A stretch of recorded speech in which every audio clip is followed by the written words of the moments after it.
नमस्कार दोस्तों। तो चलिए दोस्तों देखते हैं SSGD का तीसरा शिफ्ट का 5 मार्च का एग्ज़ाम ख़त्म हो चुका है। चलिए देखते हैं आज का एनालिसिस में।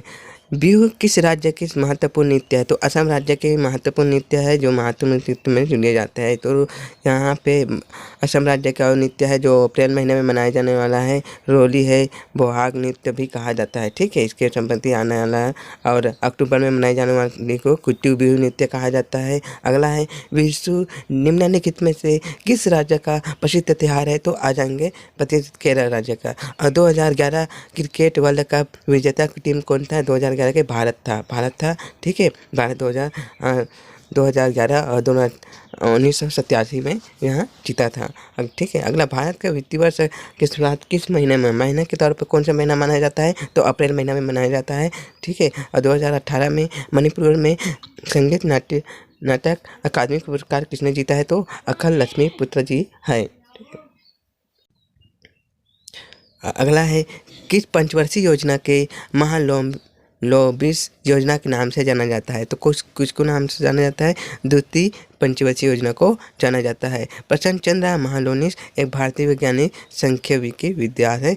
ठीक है, और 1951 के जनगणना का क्रम कौन है? तो कौन सा क्रम था? 7वीं जनगणना के रूप में माना जाता है। यहाँ आज़ादी के शुरुआती पहली जनगणना के रूप में जाना जाता है। कौन वैसा था? तो वायसराय लॉर्ड मेयर जो 1800 पहली जनगणना की कराया था, इसके बारे में दिया गया है।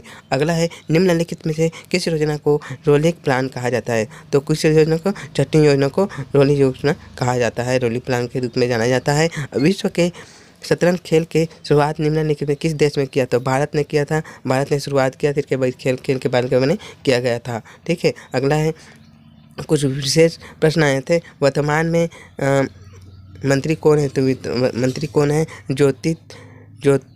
ज्योतिरादित्य सिद्धि जी है। और LP का फुल फॉर्म आया था। ठीक है, क्रिकेट के बारे में आया था, क्रिकेट से आया था, क्रिकेट के बारे में आया था, खिलाड़ी के बारे में आया था, और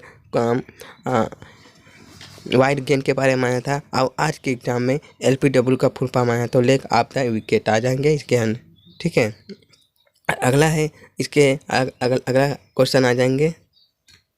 अगला है नागरिक उड्डयन महाअधिनिदेशक का वर्तमान निदेशक कौन है? तो विक्रम देव जो पिछले शिफ्ट में भी आया था। वेरी इंपॉर्टेंट फुल बन जाएंगे। ठीक है, वेरी इंपॉर्टेंट फुल बन जाएंगे। भारतीय संविधान के अनुसार एक व्यक्ति एक समय में अधिकतम कितने राज्य बन सकता है? तो अधिकतम संख्या निश्चित नहीं है, इसके बारे में अज्ञात है। ठीक है, निश्चित निर्धारित नहीं किया गया है। अगला है मौर्य वंश का पहला वंश कौन था? मौर्य वंश का पहला वंश था नंद वंश था। नंद वंश के बारे में दिया गया है। ठीक है दोस्तों, नंद वंश के बारे में दिया गया है। और देखते हैं मौर्य वंश को मौर्य साम्राज्य कब हुआ था?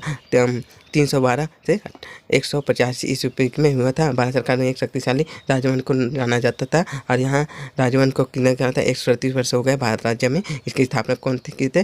श्री चंद्रगुप्त मौर्य जिसकी मंत्री चाणक्य थे, इसके बारे में दिया गया है। ठीक है दोस्तों, कहाँ पे है? गंगा नदी के स्थित पे स्थित दिया गया है कि उसकी राजधानी क्या था? राजधानी पाटलिपुत्र था। तो फिलहाल दोस्तों इतना ही मिल पाया है। बच्चे को PDF में शो कर देंगे। ठीक है दोस्तों, तो वीडियो को लाइक कर दीजिए, चैनल को सब्सक्राइब कर दीजिए। आने वाले एग्जाम के लिए all the best. Thank you.